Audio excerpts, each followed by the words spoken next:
नमस्कार साथीहरु, technical Sandeep YouTube च्यानलमा जसलाई स्वागत छ र म Sandeep Malla.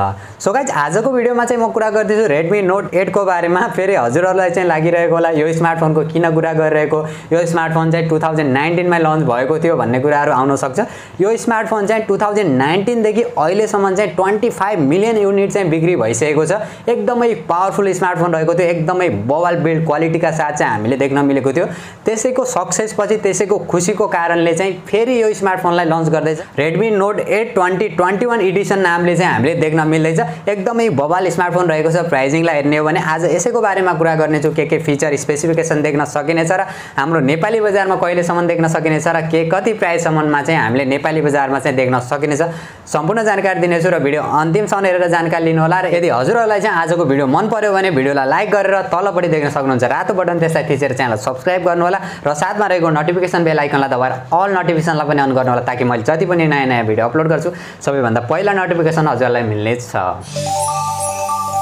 Okay, so guys, अब चाहिँ ढिला नगरी आजको भिडियो सुरु गर्न चाहन्छु र Redmi Note 8 2021 एडिसनको बारेमा कुरा गर्ने हो भने सबैभन्दा पहिला चाहिँ म यसको डिजाइन, डिस्प्ले र बिल्ड क्वालिटीबाट सुरु गर्न चाहन्छु। 6.3 इन्चको फुल HD plus IPS LCD display देख्न सकिन्छ, जो वाटर ड्रप नच डिजाइनका साथ देख्न सकिन्छ, जो एकदमै राम्रो रहेको छ। यसको डिजाइन, डिस्प्ले र बिल्ड क्वालिटी हामीले यसको पछाडिपट्टि चाहिँ Corning Gorilla Glass 5 को चाहिँ प्रोटेक्सन देख्न सकिन्छ। यो 2019 मा लन्च हुँदाखेरि त्यतिबेला चाहिँ Corning Gorilla Glass 5 को प्रोटेक्सन पाउनु भनेको एकदमै कुरा थियो।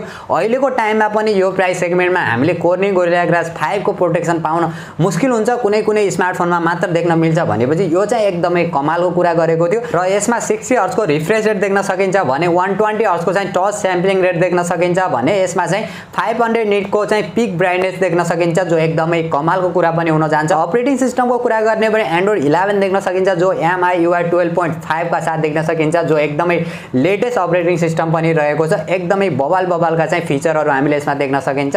र प्रोसेसरको बारेमा कुरा गर्ने हो भने चाहिँ 2019 मा जुन लन्च भएको थियो त्यतिबेला चाहिँ हामीले Qualcomm को प्रोसेसर देख्न मिलेको थियो, जो Qualcomm को Snapdragon 665 octa core chipset processor चाहिँ देख्न मिलेको थियो। त्यो पनि त्यतिबेलाको टाइमको चाहिँ एकदमै राम्रो प्रोसेसर मान्न सकिन्थ्यो, गेमिङका लागि एकदमै बवाल पनि रहेको थियो। र अहिलेको 2021 को एडिसनमा भने हामीले MediaTek को Helio G85 चिपसेट प्रोसेसर देख्न सकिन्छ, जो 12 नैनोमिटर फेब्रिकेसन र 64 बिट आर्किटेक्चरमा चाहिँ बनेको छ। हल्का फुल्का हिटिङ प्रब्लम चाहिँ हामीले यसमा देख्न सकिनेछ, तर गेमिङका लागि चाहिँ एकदमै बवाल प्रोसेसर रहेको छ। CPU र GPU को बारेमा कुरा गर्ने हो भने Cortex A75 octa core CPU देख्न सकिन्छ। GPU को बारेमा कुरा गर्ने हो भने Mali G52 MC2 GPU का साथ देख्न सकिन्छ। ओभरअल प्रोसेसर एकदमै कमालको रहेको छ। गेमिङ परफर्मेन्स पनि हामीले एकदमै कमालको देख्न सकिनेछ। र RAM र स्टोरेजको बारेमा कुरा गर्ने हो भने LPDDR4X RAM र eMMC 5.1 को स्टोरेज देख्न सकिन्छ। र क्यामेराको कुरा गर्ने हो भने एकदमै बवाल मान्न सकिन्छ। प्राइसिङलाई हेर्ने हो भने तर सेम नै देख्न मिल्छ, जो 2019 मा देख्न मिलेको थियो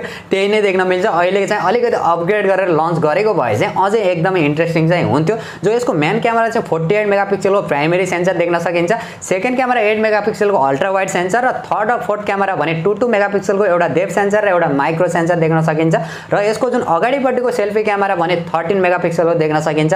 ओभरअल क्यामेरा फिचर र क्वालिटीको बारेमा कुरा गर्ने हो भने प्राइसिङलाई हेर्ने हो भने एकदमै राम्रो नै मान्न सकिन्छ। र अरु फिचरहरुको बारेमा कुरा गर्ने भने रियर माउन्टेड फिंगरप्रिन्ट सेन्सर देख्न सकिन्छ, फेस अनलक सेन्सर देख्न सकिन्छ, 3.5 mm को हेडफोन ज्याक देख्न सकिन्छ। तर 2019 वालामा चाहिँ हामीले पछाडीबाट चाहिँ 4K भिडियो रेकर्ड गर्न सकिन्थ्यो 30 fps मा।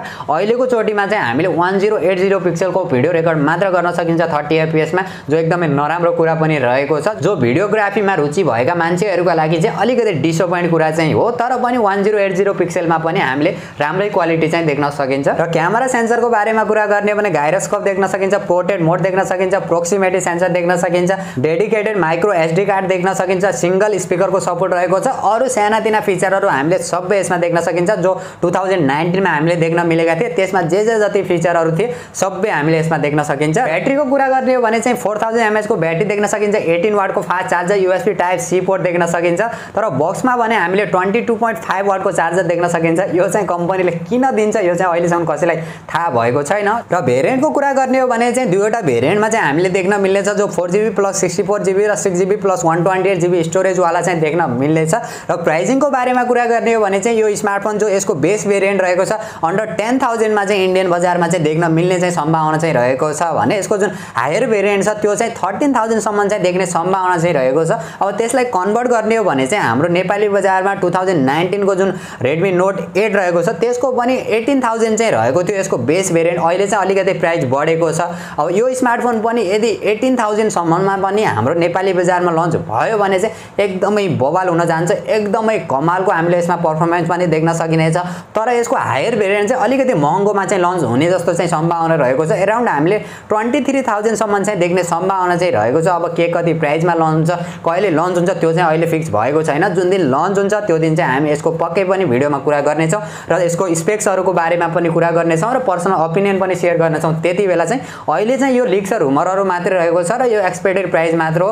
आशा गरौँ यही प्राइसमा नै हामीले देख्न मिलोस्। एकदमै कमालको स्मार्टफोन रहेको छ। अघि पनि मैले भनिसकेँ 25 मिलियन युनिट चाहिँ अहिलेसम्म बिक्री भएको छ। सो गाइज हजुरहरू भने Redmi Note 8 2021 एडिसनलाई लिएर कतिको एक्साइटेड हुनुहुन्छ र यो स्मार्टफोन चाहिँ हाम्रो नेपाली बजारमा लन्च हुनुपर्छ जस्तो चाहिँ लाग्छ कि लाग्दैन त्यो भने कमेन्ट गर्नु होला। र यदि आजको भिडियो मन पर्यो भने भिडियोलाई लाइक गरेर तलपट्टि देख्न सक्नुहुन्छ रातो बटन, त्यसै थिचेर च्यानल सब्स्क्राइब गर्नु होला र साथमा रहेको नोटिफिकेसन बेल आइकनलाई दबाएर अल नोटिफिकेसनलाई पनि अन गर्नु होला ताकि मैले जति पनि नयाँ भिडियो अपलोड गर्छु सबैभन्दा पहिला नोटिफिकेसन हजुरहरूलाई मिल्नेछ।